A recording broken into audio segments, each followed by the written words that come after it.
Today we have with us from North Dakota State, Lawrence Alexander, Corey Brown, Taylor Braun, and Marshall Bjorklund. Please ask for a microphone and ask your questions directly to a student athlete if you can, and we're ready to get started. John Lee, KNDS Radio out of Fargo. You guys look a little bit beat up. How you feeling today? Oh, yeah. Go ahead, Taylor. Yeah, we're fine. We're a tough group. We've been through worse. So I mean, it's not going to be an issue. Marshall, you're the other one beat up. Yeah, no, I agree. It's just a few scratches, I guess. Nothing too serious that'll keep us out of the game, and so we're feeling good. Corey and Lawrence, you feeling good? I'm fine. I'm doing just fine. I think the team's doing good. All right, who's next?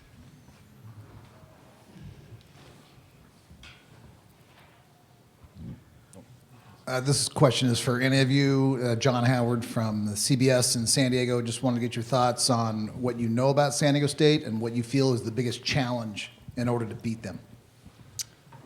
Do you want to start? Go ahead, Lawrence, and we'll just work our way down. From watching them yesterday, they're very big at all the spots. Very athletic. I know we're going to have work cut out for us on rebounding. I'd probably say it won't be the toughest things for us is boxing out. I'd probably have to agree with them. Boxing out probably be one of our biggest things. We got to really crash hard on the boards. Yeah, kind of going with what they say.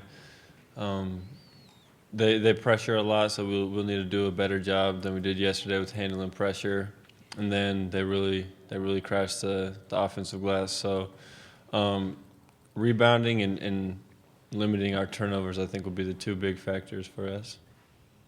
Anything else, Marshall? Yeah, they have a very athletic front court, very good guard, and so a little bit different than yesterday. They were a little undersized, I guess, and so yeah, we'll just have to try to maneuver our way around their big guys, I guess, and box out and play hard. Jeff Kopak with the Forum in Fargo. Taylor, any migraines still? Can you clear that situation up? Is that still hanging with you? No, I'm fine. Okay. Josh Swanson, Bison Illustrated.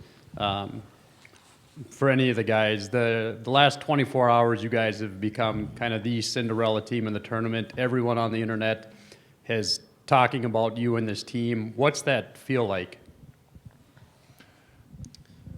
Go ahead, Corey. You want to go ahead, start, Marshall, and we'll work our way this way. It feels good to get some attention that we felt like we deserved for most of the season, and so for a mid-major team to get some attention, you need to win some big games, and so once you do that, you get people's attention. It's kind of nice, and but then again, that only takes you so far. So we have our work cut out tomorrow. Taylor? Yeah, it is nice to see us on SportsCenter and people talking about us and all that. But that just like I said with Oklahoma, with a bunch of people picking us to win that game, it's just going to make San Diego State that much more focused and prepared. So like Mark said, we'll have our work cut out for us, but it'll be a fun game, and we have a Sweet 16 berth on the line, so both teams are going to be fighting. It should be a very good, fun atmosphere. Okay. Thanks, Jeff. LA, is there a point in time where you had to put last night's victory aside and start thinking of San Diego, and how long did that take? Well, I let it sit around for last night, but waking up this morning, I kind of put it in the past. No, we got a big game coming up Saturday. Same question for Taylor. You've had experience with this with some big wins over the years. How long does it take to forget about that and look ahead? I mean, honestly, after the game, we were all extremely excited and just enjoying the moment, and then you get to do the whole press conference thing for an hour and a half, cameras in your face forever. So, and you find yourself repeating yourself to a lot of different people. So it kind of takes the excitement out of it. So I mean, by the time I got back to the hotel, I was trying to find stuff out about San Diego State. Thank you. This one's for Taylor and Lawrence. Are you guys familiar, or did you watch the Florida Gulf Coast phenomenon from last year? I think it's fair to say, at least from a San Diego perspective that I have, that many people are seeing you in the same light as that 15 seed when they took down San Diego State. What do you remember from that time if you guys saw it, and can you see yourselves in a role like that? Did you say Taylor? You want Taylor or Taylor and Lawrence? Yeah, I actually watched them beat Georgetown, and that was just you're happy to see stuff like that for those small schools. Yeah, I think their school's got to be quite a bit smaller than ours even. So it's exciting to see that. I didn't watch them play San Diego State, but I mean just the 15-2 upset that speaks for itself. So that was pretty incredible. Lawrence? Basically going off what Taylor said, 15-2 upset is pretty incredible, but most thing I remember about that game was a lot of dunks. That's one thing I do remember, but just having the opportunity is great. Chantel Jennings, ESPN. This can be for any of you guys.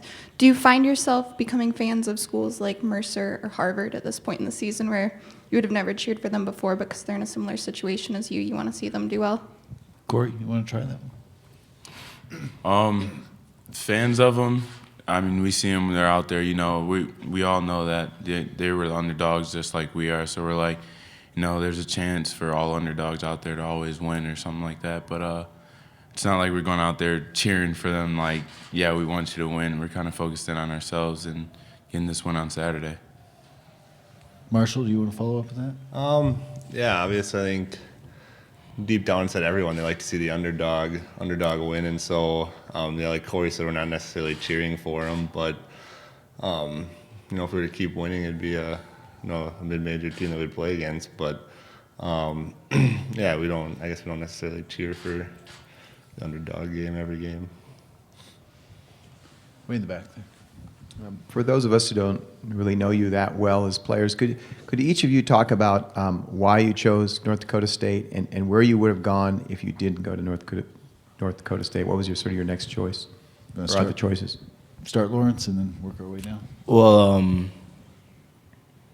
come out of prep school, I had a couple offers, but probably the reasons I chose North Dakota State is probably because of the coaches and players. Saul's the same guy that I met since on my first visit.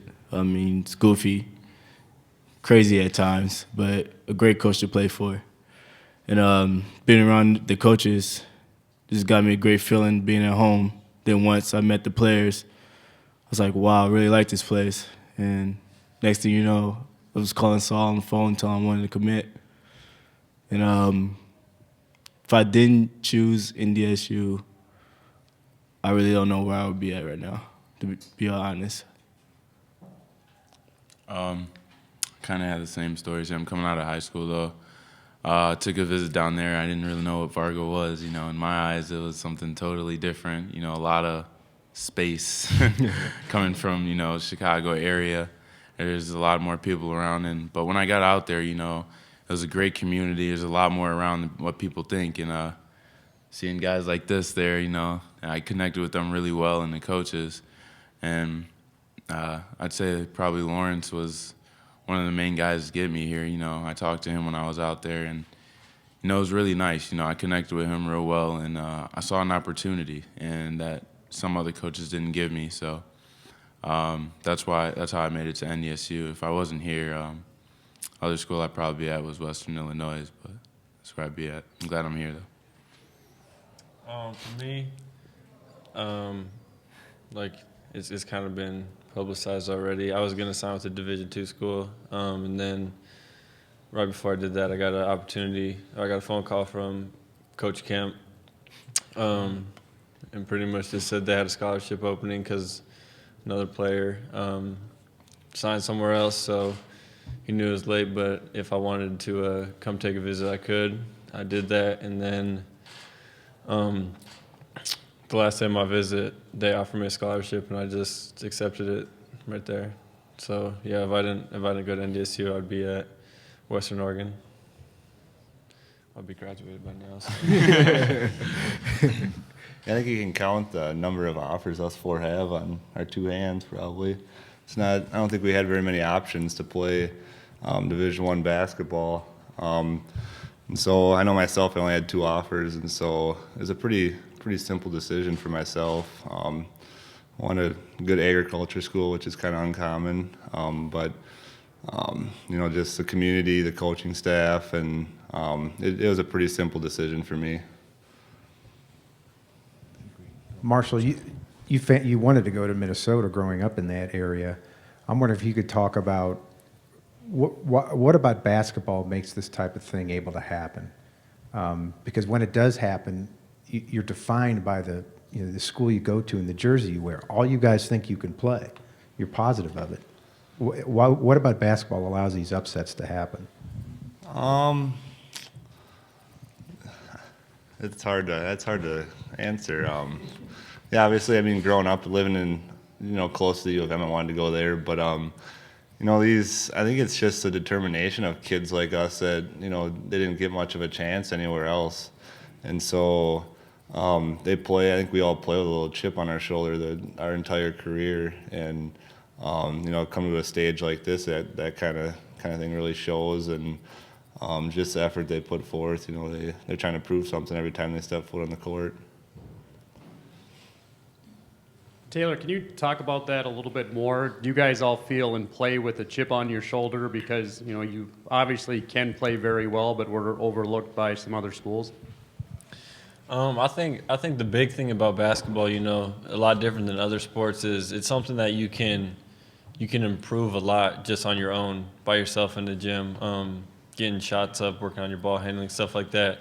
And with a lot of other sports, you can't really, you can't throw the football to yourself or, stuff like that. So I think that allows these upsets during the tournament, just because, it's with basketball, it's as much work you put in is what you're going to get out of it.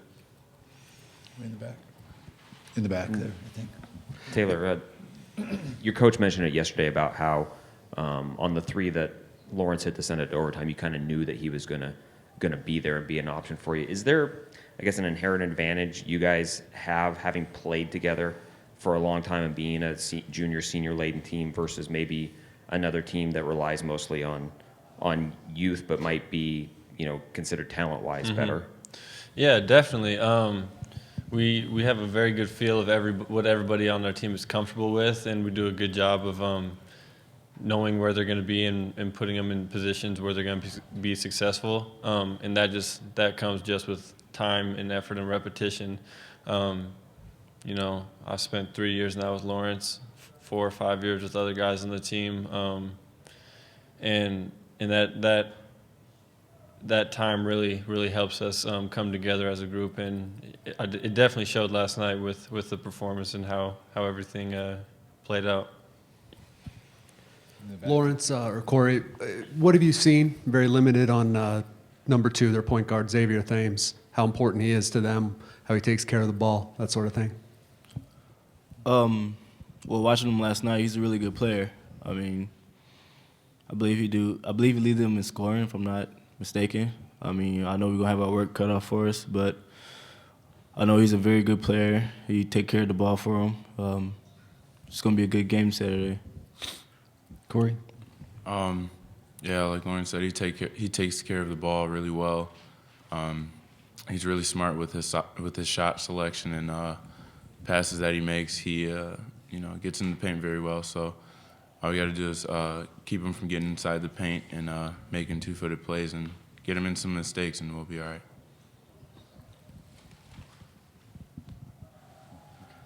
right. Marshall, the inclination for the selection committee and the odds makers is to kind of favor these teams from these major conferences that maybe play tougher competition throughout the season. But do you think there's something to be said for the fact that you guys are just used to winning?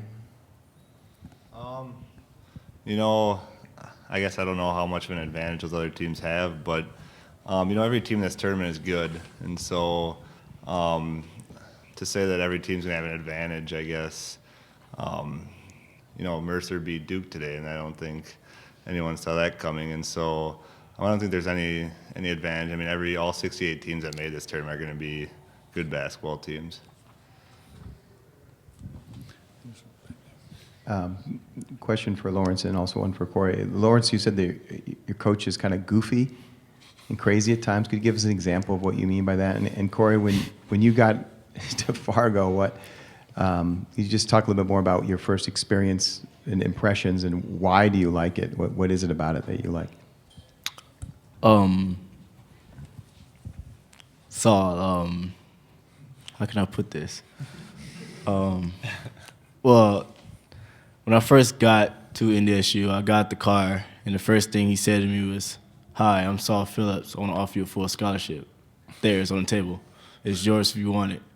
And then just the relationship me and him built, and just like he got comfortable around me, and now he just say whatever you want to me, and it could be funny or whatever, but he's just a really goofy guy. And sometimes when I need a good laugh, he'd make a joke and feel better about myself.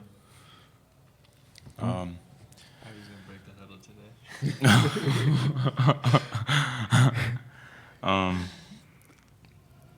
Getting to Fargo, let's see. It's definitely a change. Thinking in my mind, not being around too many people, but I guess being around these guys just made it happen for me. And Saul Phillips, he reminds the coaching staff itself remind me a lot of my coaching staff. They're always goofy. They always have something smart to say. Even if you say it back to them, they can turn it into a joke. But when it gets down to it, we know exactly when they get serious. But most of the time they're joking, so it's all right. Do you have time for one or two more? Any more questions? All right, we're good. Thanks, guys.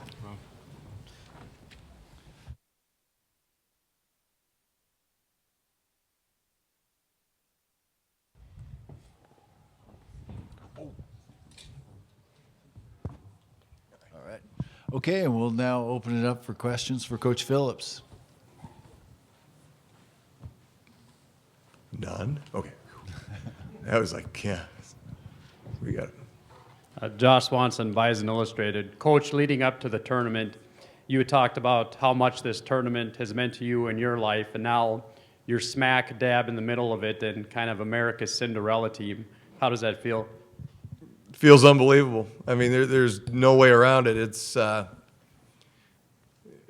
getting a lot of calls and texts from people that I haven't heard from in a while. And a lot of area codes I don't know. Does anybody have like a guide for area codes? I got no idea where some of these places are, but everybody's happy. And with our group, we're just happy we get to play another day. That's all there is to it. Saul, Jordy Norstead, WDAY. The players talked about how cool it is to see themselves on ESPN and stuff like that. Do you get that same feeling as a coach? Yeah, I'd be watching this anyway, and all of a sudden your face is up. I mean, what the heck? I think all of us like that attention. We kind of relish in it, and I don't know if that's right, wrong, or indifferent, but it is definitely different than we're used to. Not saying the Fargo media is doing a poor job. It's different seeing it on ESPN and a lot of the shows that I watch frequently anyway. Saul, John Branch from the New York Times. I've often lamented the fact that it seems like coaches are never having any fun, and you seem to be the opposite of that. Tell me why that seems to be a core part of what you do. One of my mentors, Tim Miles, we were going through the transition, and he was obviously outgoing, as you saw today. Today he was outgoing out of the arena, apparently. He wanted to get to the river walk earlier. We're going through a transition to Division I, so there's no postseason, and our guys were a little bit loose with the ball, and they were running up and down the court one game. I said, we got to slow them down. He goes, no, we don't. We're not very good right now, but we're not going to be bad and boring. Let's have some fun. I mean, that's the kind of mindset that he came from, and you got to coach to your personality. And I'm a happy guy. I am. been happy since birth. I just came out with a smile on my face. I can't change that. I could try to be ornery and negative, and I'd be fake. I can't do that. In a very corporate, cold world of college basketball, that's just not my personality. You know, I get the fact there's a business attached to it. I don't deal with that. They have athletic directors that deal with the money side of it. I deal with a bunch of kids running around in shorts, and that's a pretty good place for me to be. Coach, I don't know how many times you've watched or how many games you've seen of San Diego State and how much you were able to watch last night, but Xavier Thames, their point guard, if you could speak to his talent and then also his importance to their success. I'm hoping there's an elevator malfunction and he gets caught in the elevator. That's what I'm hoping. He is really, really, really good. And everything they do, I believe, starts going through him. Now, they got a lot of guys around him. But we defend some of their actions against other teams. During the course of the year, we defended them pretty well. We didn't have to defend him with him making the moves. So, you know what? We're in the third round of the tournament. It's supposed to be a tough opponent. It is. They've got our attention. I can promise you this. North Dakota State is not overlooking San Diego State. Jeff Kopak, the Forum in Fargo. It's a physical game. Saul favor one team or the other? You know, they're pretty physical, too. And last night, the locker room looked like Chuck Wepner after a fight. I mean, there was cuts and... How about this? You know what our trainer used to close the cut? Super glue. And apparently this is medically good. I don't know this. I hope I didn't get Danielle. Obviously, she did a great job with it. It's going to be physical. I mean, it is. There's no way around it. Both teams have guys that don't mind that at all. What you got to do is make sure that you don't get carried away with it and you don't commit silly fouls and you don't get, but, you know, rebounding can be a physical activity. I don't care about rule changes. It's physical in basketball. And can you describe the physical nature of your team? I mean, you guys don't look pretty right now with all your cuts, bruises, broken noses. That's why I'm here. I'm the beauty of this. Yeah. No, I mean, Marshall's got a nose. He can smell around corners, man. I mean, he looks...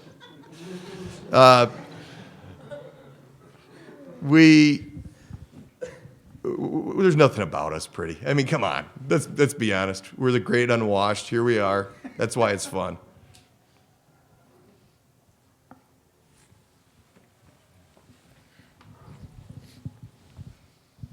Saul, can you explain? I mean, you've been known for defense, but this year offense.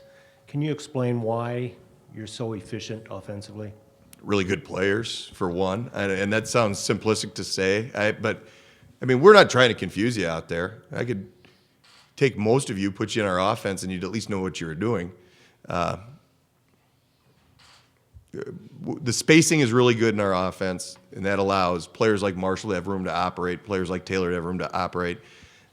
As much as I'd like to make it sound more complicated so I could sell more DVDs this summer when I make an instructional DVD, what we're doing is not rocket science. It isn't. It's you get good players, you put them in a system, you allow them to play out of that system, make reads. I think it's a fun way to play. When I played for a guy that didn't make us go from point A to point B to point C. You could color outside the lines a little bit and it was okay. I was always a color outside the lines guy when I was a kid, and I guess it's kind of carried over to what we do now. You faced Lon Kruger, who you said is arguably a Hall of Fame coach. Now, for your reward, you get Steve Fisher. Yeah. What's it like trying to match wits guys like that? Okay, so you're going against a guy that's won a national championship. He recruited the Fab Five. Now, that's an iconic moment in college basketball history. And now he gets to recruit to San Diego, okay? Beaches, weather. It's just not fair. I mean, they should spot us 10 points. We're in Fargo. We've got beaches, but the lake's frozen over the whole time, so it doesn't make any difference. No, for me, you know me, I'm a huge fan of basketball. Lon Kruger, Steve Fisher are two guys that I look at it in the profession as guys that do it the right way, guys that are genuine, guys that get it. And more importantly, for basketball purposes, they're both wildly successful. I mean, look at what Coach Fisher did with that San Diego State program. How many people knew San Diego State had a basketball program before he went down? I mean, nationally. I'm not trying to take shots at anybody that came before him, but obviously he's taken the thing to a very high level. If I stop and actually think about some of the guys I've coached against, I'd probably get sick to my stomach. I don't know how this all worked out, but it's awfully fun.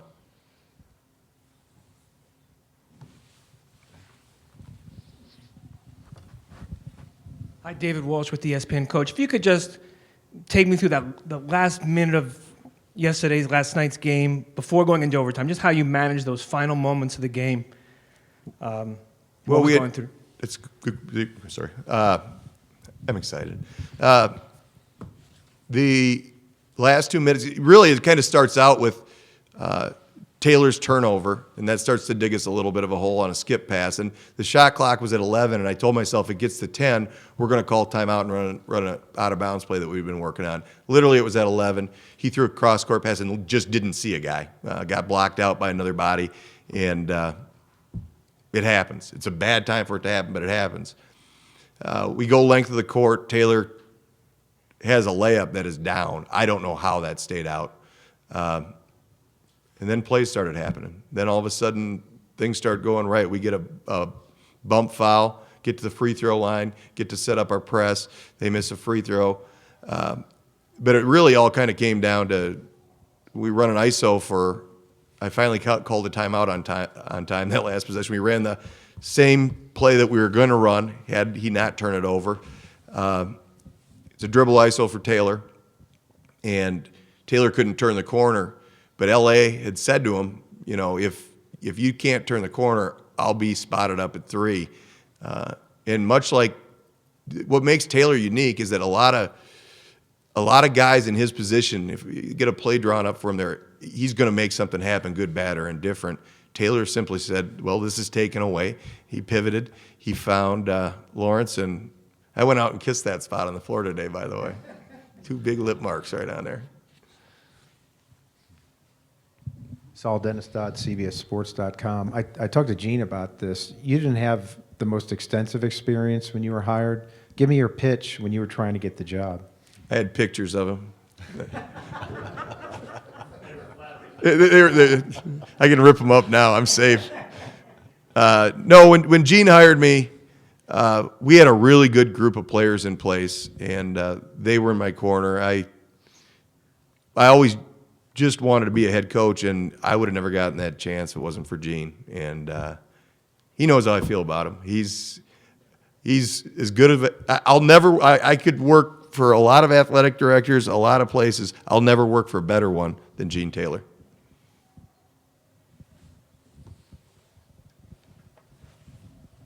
Can I have a raise now? Coach, with all the media attention and exposure that you're getting right now, how does that help you recruit athletes to North Dakota State that might not exactly have a different idea of what Fargo is than what it really is? That's a great question. I'd like to point out we have 2 scholarships available. I'm looking for a 6'7" lanky. No, can I advertise for recruits? It'll help. It'll help. We got to smash some perceptions when it comes to Fargo. We do. A lot of people in this room haven't been there. Moments like last night help. Fargo's actually a really cool place. It's got a ton of youth with the colleges in town, ton of energy, great employment. Just a nice place. It is. Now it's cold. Bring a jacket. You can take it off when you get inside. Time for a few more questions. See, they're well trained. They're not going to end early. They don't want another circus at the end of it. Coach, your guys were up here, and they were talking about how they probably count on 2 hands the number of offers they got total. What are the satisfaction it gives you to bring those guys to this point, them to bring you here, however you look at it? They brought me here. I didn't have any timeouts left for a whole bunch. I was a spectator like everybody else for a while there last night. It's why you do what you do. I want guys to reach their potential. That's what I want. That's what I'm interested in doing. And it's what makes my job fun, challenging, at times maddening. You can tell that by the hairline. It's absolutely why I do what I do, is to see young men get better, progress, work every day. And you just hope at the end that you have a payoff, that you have something that they can tangibly look at and say, yeah, that was us, we did that. I think they've got a lot of memories now, and why stop now, right? You always add another page to the scrapbook. Coach, you talked a little bit about Thames already, but what do you guys see matchup-wise going with their front court and how athletic and long that front court for San Diego State is? I see challenges. I mean, you got to use shot fakes. You got to be very patient. They can just beat you up. I mean, we got our work cut out for us. We're again, if you go by numbers, we weren't supposed to win last night either.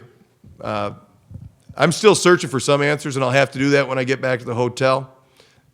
We'll start finalizing our game plan and present it to our guys tonight. We've got the seeds of it set, but if you come up with something good, let me know, because there's always no, we're here. That's all I know. We got a chance to play. Like I said, there isn't going to be this has to happen, this has to happen, this has to happen. A lot of things have to happen, and sometimes a lot of things do happen. Over here, thanks. Yes. You have one of those irresistible force, immovable object situations with your offense and their defense. The first part is, how do you square that up? And the second part is, after you square that up, where do you draw the line between changing what you do to take care of them versus doing what you always do to ensure victory? It's a great question, and I think our climates mirror our strengths and weaknesses. Cold and warm, and offense, defense. At this point, we're way past overhaul time. I mean, we can't just. The engine's been running pretty good, but you can tweak. You can go get in there. Okay, this is what we run, a very basic continuity set, and then we play out of that. And there are certain things that might work against this group that didn't work last night. I don't want to get into too much detail about what that is right now for obvious reasons, but you're tweaking at this point. You're not overhauling. You don't have time. You certainly don't have. You don't have the ability to take your guys and just grind them up today. I mean, that ain't going to happen. We need the rest. So we'll do what we do, but we'll try to tweak it to make it work with this game. Okay, any last questions?